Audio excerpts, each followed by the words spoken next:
United Airlines is really, really pushing DEI. All the airlines are, all the companies are.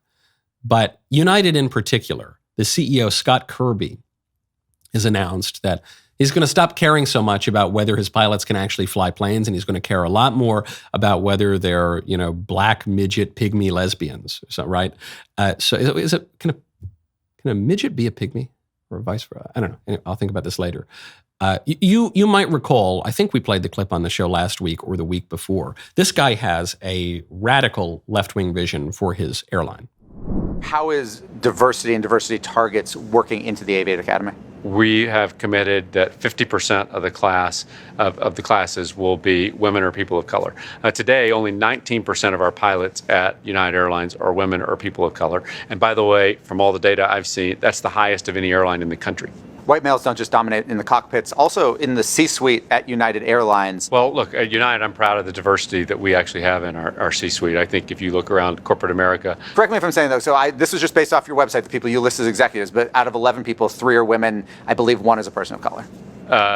That's correct. But, in corporate America, I think, That's a low bar. How do you raise your own bar? Well, a lot of this is, focusing on it. We have programs one of the things we do is for every job when we do an interview, we require women and people of color to be involved in the interview process, bringing people in early in their careers as well, and giving them those opportunities and creating a stronger bench. Okay, that's it. I also mentioned last week, DEI in your restaurant means you care about diversity more than your dinner. DEI in your school means you care about diversity more than your education. DEI in the cockpit means you care about diversity more than your life. I could not possibly care less if United Airlines ever hires a single additional black, lesbian, gender studies major to fly an airplane. I'm skeptical that diversity quotas will help anyone fly. The only thing I care about in the cockpit is whether people are good at flying airplanes and won't kill me and 200 other people. That's all I care about. Don't care about how they look. Don't care about even what they think about a lot of things. Can you fly an airplane? All right. Why on earth would United Airlines, chief among all of the airlines, be pushing this kind of leftist craziness? Well, our friends over at Libs of TikTok have suggested one explanation, which is it turns out this guy is reportedly a drag queen. And there are these videos of him doing weird drag shows and all sorts of other pictures of him doing drag shows that I won't post. I hesitated even to cover this story because I don't have any desire to personally humiliate anybody. Now, this guy obviously allowed himself to be videotaped. He's doing this sort of stuff publicly, so I don't feel that I'm uncovering any private sins exactly. But it is humiliating. The whole thing is humiliating. The minute he put on the stilettos, that's a humiliating act. And I guess the guy's into cross-dressing or whatever. Okay.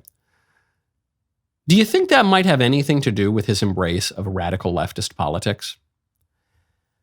I think it does. I think the lesson here for conservatives is personal vices create political problems.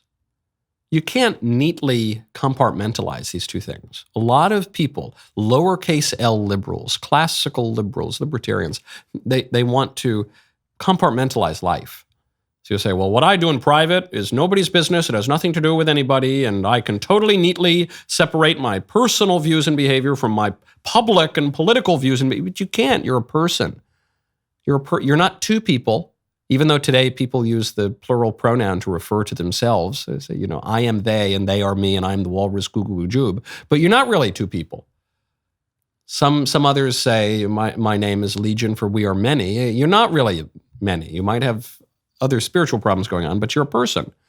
And so to give credit, actually, to the feminists of the 1970s, when they said the personal is the political, they were right. Actually, the proof that they were right is that they totally remade politics. They were completely politically successful by obliterating that distinction between the personal and the private. We all want to have some reasonable privacy. We don't want the public to intrude on our private lives and our families and everything, of course. But that position becomes less and less tenable the weirder you are personally.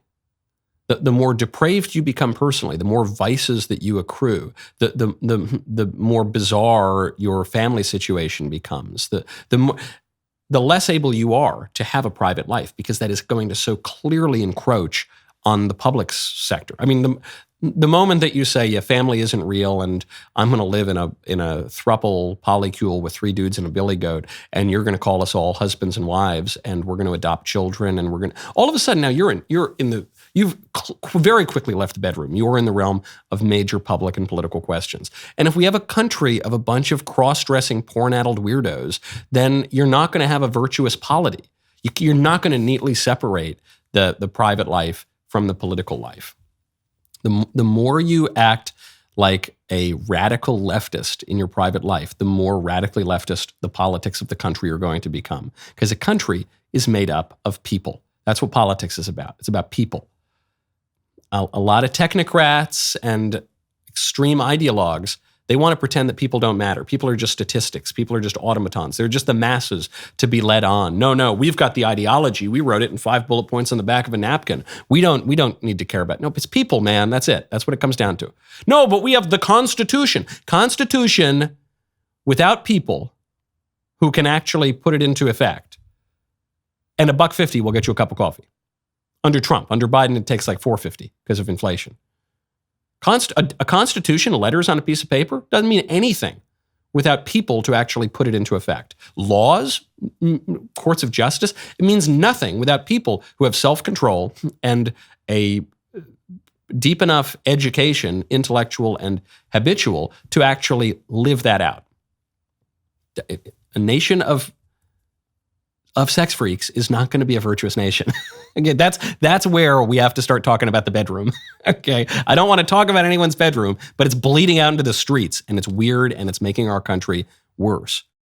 After we've been told for years that Ukraine is the vanguard of democracy. Vladimir Zelensky is the Winston Churchill of our times. He probably makes a lot of quotes from Budweiser advertisements too. This is the man, he's mobilized the Ukrainian language and sent it into war. He's the great defender of freedom.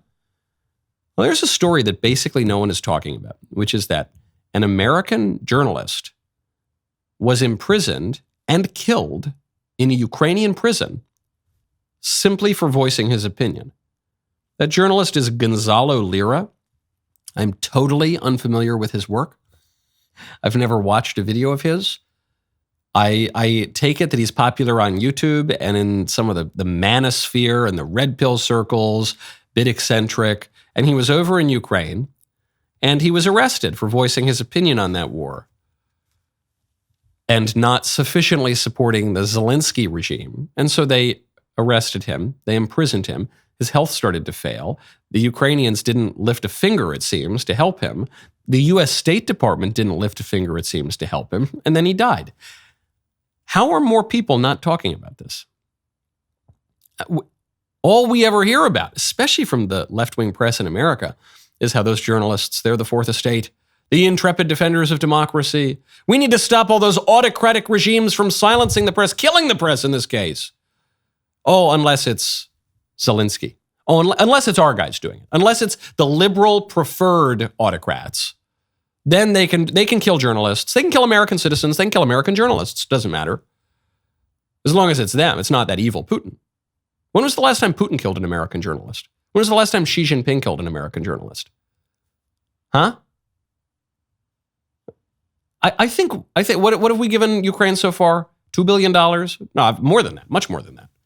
We're missing $1.7 billion in military equipment. I think that's enough. I think we've given enough. And I think even if it makes Zelensky a little uneasy, I think that the plan to wind down the war in Ukraine, advocated by the presumptive Republican nominee for president, just fine by me.